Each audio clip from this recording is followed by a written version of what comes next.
Hello and welcome. I'm Niamh Walsh and I'm presenting this Hangout on air from University College Dublin.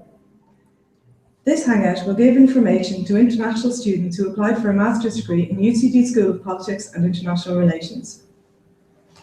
Before I introduce you to our panel today, I'd like to remind you why so many students choose to study in Ireland. The only English-speaking country that uses the euro, Ireland is viewed as a gateway to Europe. Many of our students explore other European capitals while they are here. Feeling safe is so important for students who study abroad and for their parents. Ireland is one of the safest countries in the world. As a small island on the edge of Europe, we have reached out to the world and are now ranked as the second most globalized country on the planet. Irish people are renowned across the world for being especially friendly and open to meeting new people. Ireland also has the highest percentage of young people in Europe. Dublin is a friendly city that's easy to get around. QS have ranked it in the top 10 in the world for students. Our university attracts the highest number of international students in Ireland. So why do so many international students choose UCD? A key reason is our global reputation. UCD is ranked in the top 1% of higher education institutions in the world. UCD is the largest and the most international university in Ireland. We also attract the most EU research funding. Originally founded in 1854, UCD now has the largest urban campus in Europe. UCD is ranked in the top 50 in the world for international relations and development studies.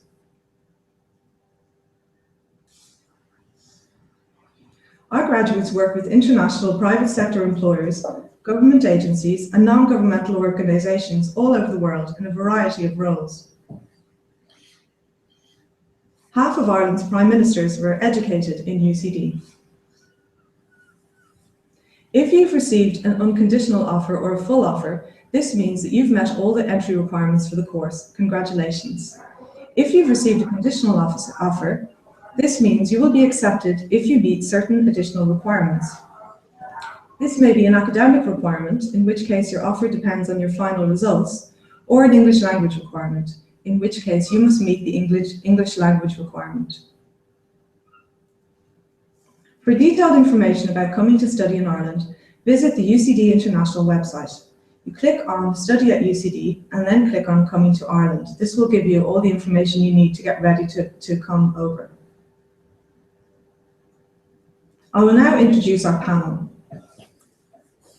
We have Dr. Tobias Tyler, a lecturer in UCD School of Politics and International Relations, Dr. Jos Elkink, a lecturer in UCD School of Politics and International Relations, and also the VP for Internationalization in the College of Human Sciences.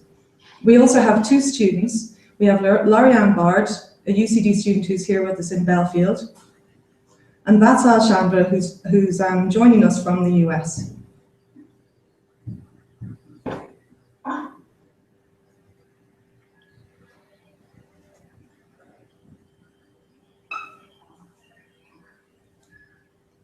So we'll start just by talking a little bit about the course. So Tobias, would you be able to tell us a little bit about the master's courses in politics and international relations? So for example, what kind of hours would a student normally do? Okay, usually the lecture, usually you would take 3 or 4 courses per term or per semester, and those would run at about 2 hours per week. And of course, in addition to going to the lectures, you would do readings and you would do essays, and so all together, it's pretty much a full-time occupation. So you would spend 30, 40 hours a week working, taking lectures, reading. There are a lot of additional seminars, voluntary seminars that you can attend as well.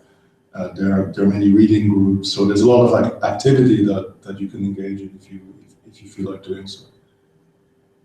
Okay, and what sort of learning and assessment does a student usually undertake on the master's programs? Okay, at the master's level, the assessment is almost exclusively by essay, so there are no final exams, very, very few final exams. I think they have 1 or 2 courses that may have a final exam.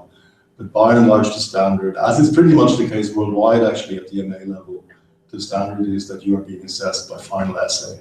Now, some courses would have 1 large final essay, some would have smaller ones, some would give you choice, some would have a midterm essay and a final essay. So it very much varies by the kind of course it is, by your instructor. But generally speaking, there are no final exams, and it's all essay-based or project-based. And Laurie, in terms of the kind of typical day of a student, what sort of day would you have when you're studying a master's program? On average, most students had one course per day if you had 3 or 4 that semester. So you're usually on campus about 3 to 4 days a week. Beyond that, you had the weekly seminars, so you were able to attend those if it didn't clash with any other classes. Other than that, most weeks students would meet in small groups, work on projects that they had together, or work in the library on their independent assessments. So usually most people were on campus 4 to 5 days a week. We had a graduate room that a lot of people went to and kind of networked and worked together. So you'd see most people from the program most days of the week. And Jos, did you want to add something there? About the assessment, I want to add that, so we talked a little bit about what it looks like for the first 2 semesters, the kind of taught semesters. Then there is also the summer term. So it's a 12-month program, so it's a full year program. And in the last month, so from May to August, the typical occupation is then to write a thesis, right? So you write a master's thesis at the end of your master's program under supervision. You come in a few times in that period to talk with your supervisor, but that will be a lot of self-study as well. Often building on some of the work you did in some of the courses. And then but there is an option there. So if you do one of the MA programs as opposed to the MSc programs, you can also do an internship. So some of the students, it's still a minority, they do, instead of a thesis, they do an internship in the summer months. So it can be that in the summer months, you're not so much spending your time on the campus, but you're in a company or an NGO, or it can be in Ireland, can be elsewhere, and work on some project there that is then evaluated in terms of refractive essays through the university. Just to briefly add on that as well, and unlike in the United States, where MA courses are usually 2 years, not all of them, but many of them, ours is 1 year. And the advantage of that is, well, that it's 1 year. So in other words, you save a year and you save the money that is associated with the 2-year course. On the other hand, it is quite dense. It's quite an intense course. It really is a full year, and it's a full-time course. So there really isn't a great deal of time for having sort of extensive leisurely activities on the side. So it is really, I mean, you really need to see it probably as a kind of job. It's a full-time job. There's a lot of room for social life and hanging out with others, but it is quite an intense program. Vatsal, can I ask you just about just what Tobias was talking about there? Did you find that it was quite intense, the amount of study that you had to do? And did the 1 year, was that a key component in making your decision to come to UCD, that it was a 1-year master's? I think I agree with Tobias there. So, firstly, in India also you have a master's for 2 years, which is 1 year. And it is intense, but the balance is quite good. You have time to socialize, and you have enough time to study on your own, which is basically what you need in terms of a master's course. And Laurie, could I ask you to talk a little bit about the support that you get? So if you could tell us a little bit about class size, so what size the classes were, and also the kind of academic support that you get, especially for the dissertation. Absolutely. Class sizes are fairly small. On average, there are 15 to probably maybe up to 25 students per class, usually working in group projects. In terms of dissertation, it usually starts in the fall with dissertation design. You choose your advisor in early spring, and then they work with you to narrow down a topic throughout the spring semester, kind of finalizing that as the summer begins. So once you begin the actual term of working on your thesis, you should have it narrowed down to what you'll be working on independently. But they're there to meet with you throughout the beginning, the first half of summer, to kind of guide that process. So it's been really great. And you have one primary advisor, but a lot of the other faculty are usually really helpful in giving you advice or recommendations if you seek out that help. Okay, great, thank you. And Tobias, I have a question here from a student, and it's about internships, which I think Jos has already mentioned. The question is, what does the process for choosing your internship placement look like? And how much support is offered through Spire? Okay, I think there are two ways of doing it. There is a list. We have a list of intern places that students can apply to, but students can also look for their own. They can search their own, and they change every year. You know, places come and go, and the student will do that in consultation with the colleague who would be in charge of advising students who choose that option. Yeah, so I think it's important to emphasize there that in some professional degrees, they might have set placements, right? Because all students need to do a placement. The school also has an obligation to guarantee those placements. This is a different kind of internship. So we give it as an option to students, and it then depends a little bit on your own initiative as well to find an internship, right? And if you don't find it, then you write a thesis. But what the services that we provide is that a lot of our colleagues might, of course, know places. We have connections. We have, for example, development studies is one of our programs, and several people there have lots of connections with NGOs, etc. So we have connections, and we leverage them where we can. And we also, as Tobias was saying, we have a long list of places where in recent years our students did internships, or organizations that have approached us, that they have places, etc.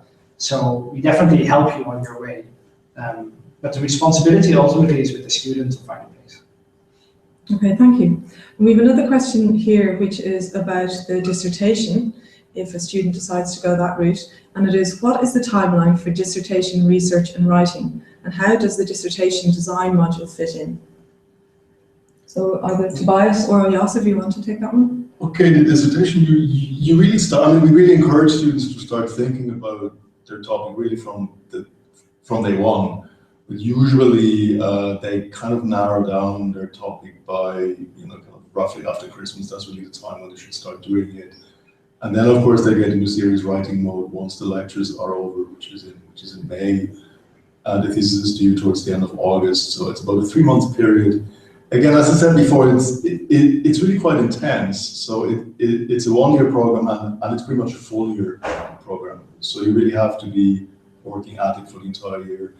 The dissertation progress, it depends a little bit on how they make their arrangements with their advisors. Sometimes they see their advisors very intensely for an initial period, and then they see them a little less frequently. Sometimes they see them intensely for a certain period, and then they go off for some time, and then they come back. And so that is really quite individually variable. It depends on the students, on the topic, on the advisor. Okay, great, thank you. Eva, I might just ask you to talk a little bit about after students are here for a year, the fact that they can stay back in Ireland. Yeah, so once you graduate from your program, in Ireland we have a visa stay back year. So what that means is once you graduate, you have the option to continue your visa for a further year to actually stay here. So when you actually arrive in Ireland, depending even if you're from a visa required country or from a non-visa required country, you'll be required to get a stamp on your visa, which get a stamp on your passport which says how long you can stay here. But after and that's normally for the duration of your program. But after your program, you have the option to apply for an additional year, which many students would take the opportunity to look for work or do further study or whatever it may be, even just enjoy seeing the countryside. Okay, great. Thank you, Eva. Can I also ask you about working while you're studying? Because sometimes students ask that question. Can they actually do some part-time work while they are here?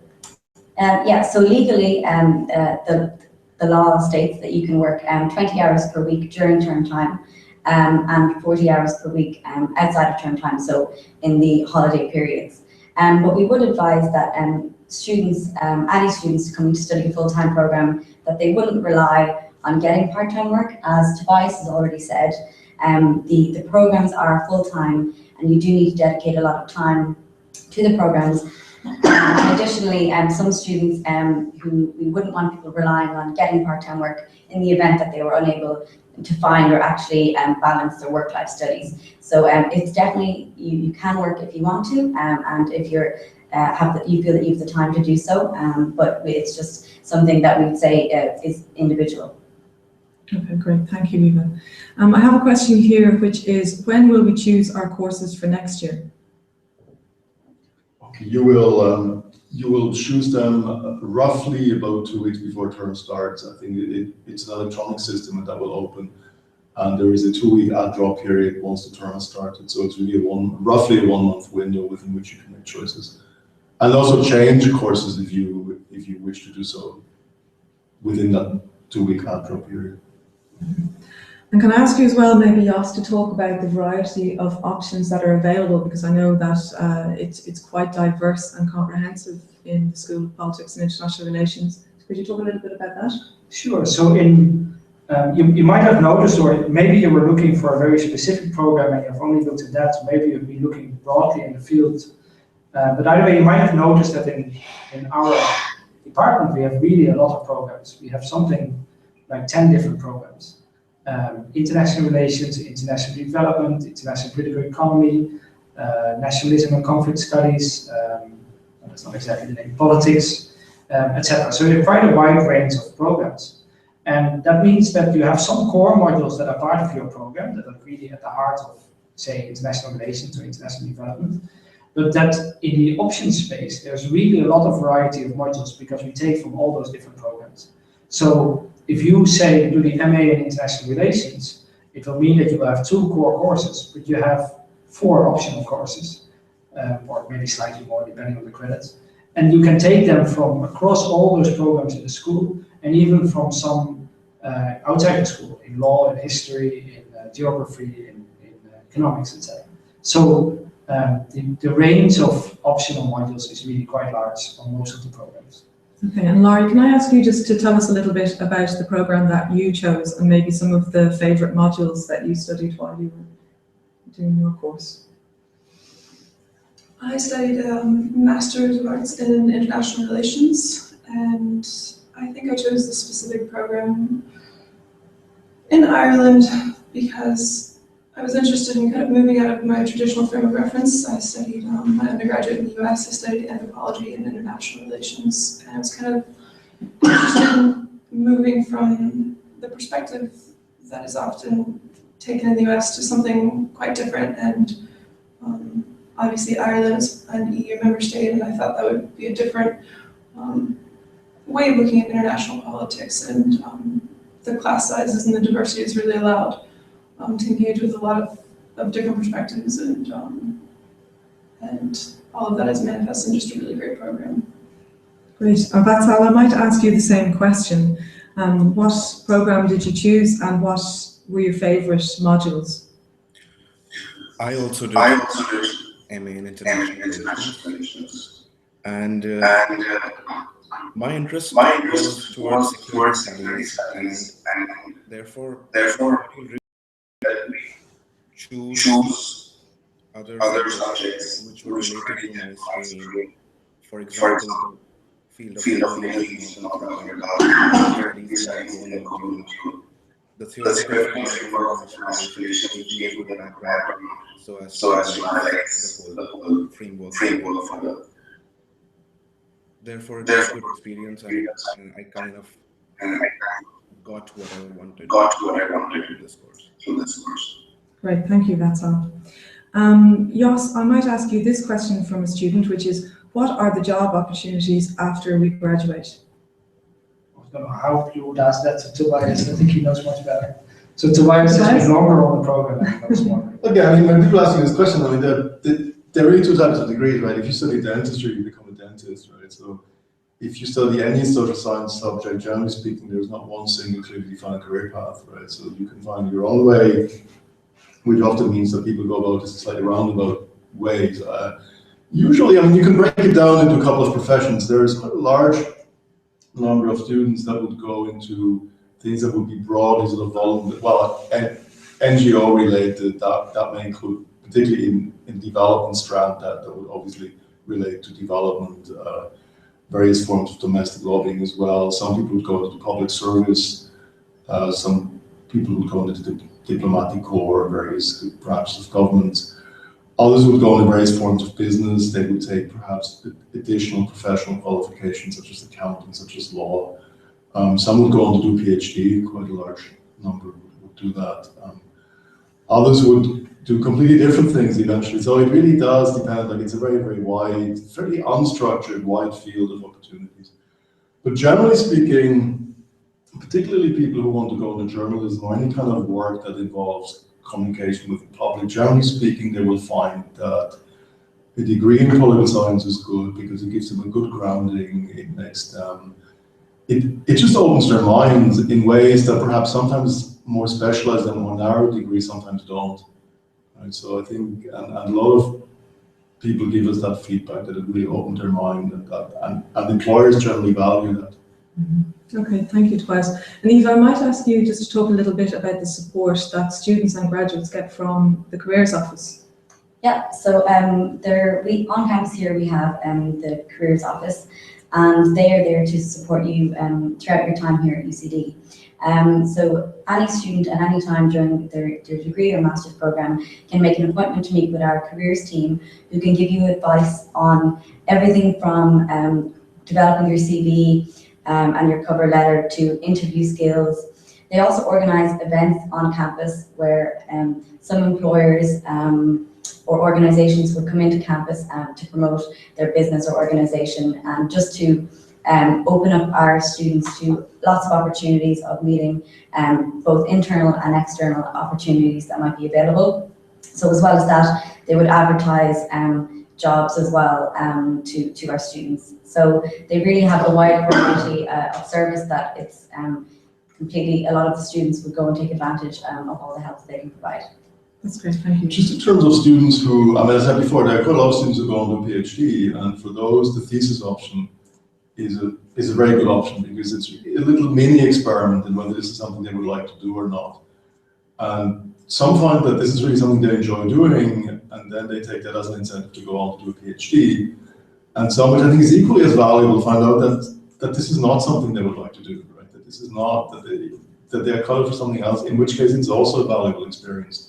So particularly the thesis option, I think, whichever way it pans out, I think is a very valuable way of gaining some insights, also into yourself, you know, is working independently, going to the library, reading things, thinking about things. Is this something that you can see the rest of your life doing, or is it sometimes something that you would like to do for 3 months, but then you would like to do something else? Mm-hmm. Maybe I can just to connect to that. I completely agree with Tobias. I think the distinction between MA and MSc we haven't talked about so much, but we have this relatively unusual structure internationally. I think that all our programs have two variations: the MA variation and the MSc variation. And the core, as in the substance of the discipline, so international relations, international development, etc., is the same between the two. But where they differ is that in the MSc you will also have core modules in research design and statistics, and in the MA you will have the option to do an internship. And so I think it would be quite important, if you haven't looked at that already, I know you already applied and probably an offer holder, etc., to look carefully at that distinction. If you want to do something that is, if you're considering a PhD later, if you want to do something research-oriented, something policy evaluation-oriented, if you want to make sure you have the analytical skills, I would really encourage to do the MSc, get these research design modules, do the thesis, and focus in that direction. If you want to go work for an NGO and you're much more interested in the applied side, go for the MA, get more options in terms of different areas you can focus on, because you're not having to do research design, means you have more space for options. And choose later whether you want to do either a thesis or an internship that can also help you with your future career. So when it comes to career choice and career direction, that choice difference between MSc and MA is also quite relevant. Okay, thank you, Jos. I have a number of questions here about internships, so I'll start with the first one. The student is basically asking at what point would they be applying for internships if they wanted to go with that option? So there's no strict deadline as it stands. You're basically expected to do either over the summer, whether it's the internship or the thesis. So that means that by May or so, it should really be clear which one of the two you do. Okay. But it's not a strict deadline, and we've been flexible. So students have some time to decide which route they want to take? Definitely, and the thesis is always the fallback option, so that is always an option, and if you want to do the internship, you can try. And I think, yeah, you have time to think about it, and both have great advantages. And is there some academic support in terms of making that decision? Yes. So we are all. I think all our colleagues are really quite accessible, to be honest. So there is a program coordinator, and there's the lecturers in your course, and there's the internship coordinator. You will be assigned a supervisor even before you make that final choice. So that person will either become your thesis supervisor or your internship supervisor, depending on what you end up doing. But that will already be a point of contact to talk to. But I think generally most colleagues are quite accessible. So you will find it quite easy to find advice from different people, get different perspectives. Another question is, are the internships ever paid? They can be. Paid internships. We would we prefer that to some extent, but this is entirely an arrangement between the student and the internship organization. We don't get into that at all as a university. And do some of the students take internships outside Ireland? Yes. Is that an option? Yes. So it can be in another country. Okay, great. Just a final question on internships. Is the dissertation design module required if an internship is desired over writing a thesis? So the dissertation design module, do you need to do that anyway? Yes. Yeah. Okay. I mean, I suppose the point is that research skills are helpful in any, when you're employed. Yeah, the dissertation design, well, maybe actually one of the two students we have can talk a little bit more about the content of the module. I think it has some kind of more practical skills that are also helpful when you write essays, etc., or reports. And the other thing is that at that point in the program, really nobody is yet sure whether they get an internship or not. So that is quite early in the program. It's in the fall, so you need to do it. Yeah, so it might help you in making your decision. And Laurie, what was your experience of the dissertation design module? Had you decided whether you do a dissertation or an internship by the time that you were studying the module, or were you always clear on what you wanted to do? I had already decided on the dissertation, but beyond that, it also helped just with writing your papers throughout the year. It presents a lot of good research methods and ways to go about framing your research. So I'd say it's applicable to all of the courses throughout the year, regardless of whether you decide on a dissertation. Just on a point as well, I mean, dissertation design is really about how do you present arguments, right? How do you collect evidence, how do you present arguments, and that's what in jargon is called transferable skill, right? This is something that you need not just to write a dissertation, but you basically need that any job that requires any kind of degree of intellectual engagement requires you to be able to present your ideas. So I think this is a valuable module even if you end up not doing a dissertation. Thank you. And Eva, I may ask you this question. It relates to what we've talked about already in terms of part-time work. The question is, are there any work opportunities on campus for students? There are some opportunities on campus for students. So, of course, on campus there are a number of different departments and shops and a number of different places that would hire students to work part-time, whether it be a few hours in the evening or helping with whatever it may be. So there are a few opportunities, and they're usually advertised by email to students once you get your UCD email. But as I said, I wouldn't rely on some of the opportunities because obviously there's a large number of students who would also be interested in some part-time work which would be on campus. So it's definitely an option, and some students do work part-time on campus. But a lot of students would also look for other work in the city, whether it be part-time in maybe something that they already have experience in from home. If they've worked kind of in a different field before, they might try and look for similar work. But it really, it just depends on your own experience, as you are obviously competing with other students who are seeking the same type of employment.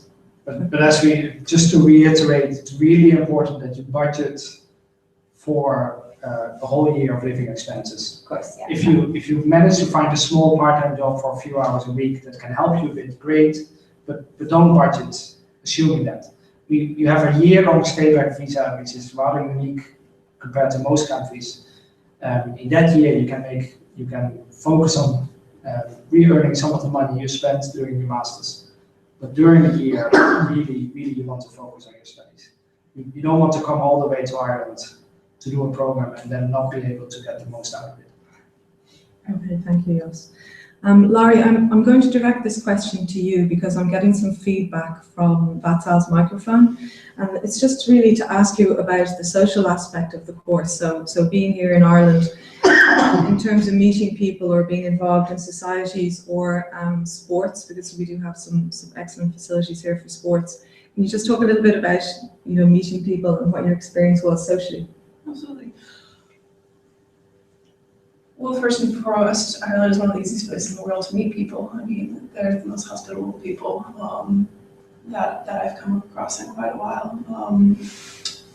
So there was also the great opportunity before the program started that there was a Facebook group put together of incoming Spire students, and there were about 40 of us on there, and we coordinated events for about the first 3 or 4 weeks before the program started.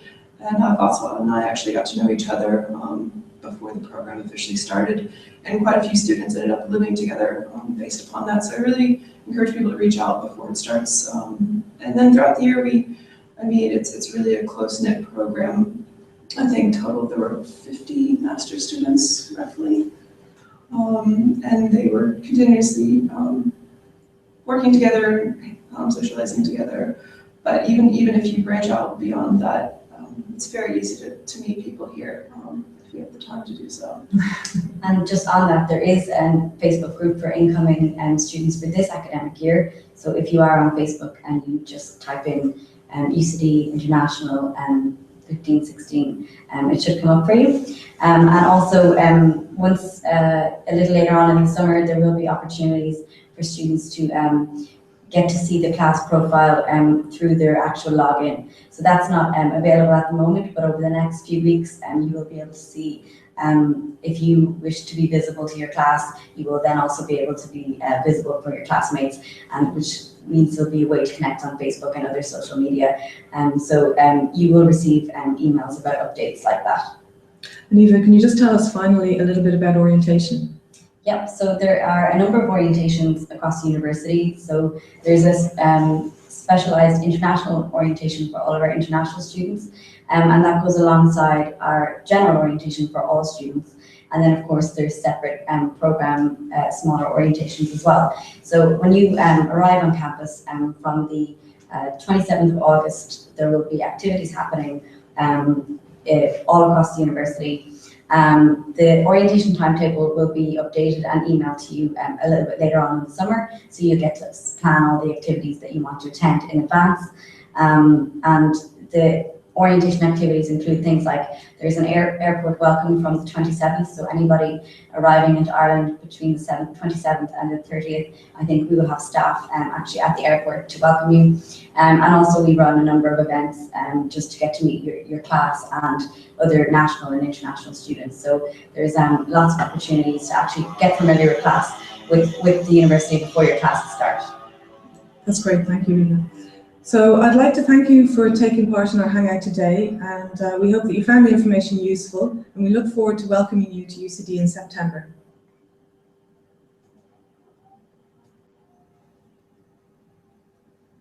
If you need any help with getting ready to come to Ireland, you can see the contact details here for UCD International.